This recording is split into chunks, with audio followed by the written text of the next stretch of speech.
ലഹരി വസ്തുക്കൾ ഉപയോഗിക്കുന്നത് തടഞ്ഞതിലുള്ള വിരോധത്താൽ ആളൂർ പോലീസ് സ്റ്റേഷൻ പരിധിയിലെ പുന്നേലിപ്പടിയിൽ വെച്ച് യുവാവിനെ ആക്രമിച്ച് പരിക്കേൽപ്പിച്ച ഒരാളെ ആളൂർ പോലീസ് പിടികൂടി.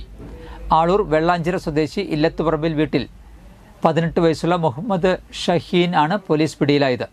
കയ്പമംഗലം സ്വദേശിയായ 41 വയസ്സുള്ള ജൂബിനെയാണ് ഗുരുതരമായി പരിക്കേൽപ്പിച്ചത്. കഴിഞ്ഞ ഫെബ്രുവരി 18-ാം തീയതി വൈകിട്ട് 6 മണിയോടെയായിരുന്നു സംഭവം.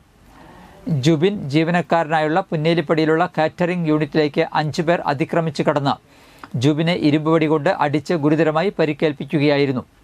കാറ്ററിംഗ് ജോലിക്ക് വരുമ്പോൾ ലഹരി പദാർത്ഥങ്ങൾ ഉപയോഗിക്കരുത് എന്ന് ജുബിൻ പറഞ്ഞതിലുള്ള വിരോധത്താലാണ് ഇവർ ജുബിനെ ഗുരുതരമായി പരിക്കേൽപ്പിച്ചത്. സംഭവത്തിന് ശേഷം ഒളിവിൽ പോയ ഷഹീനെ ആളൂരിൽ നിന്നാണ് അറസ്റ്റ് ചെയ്തത്.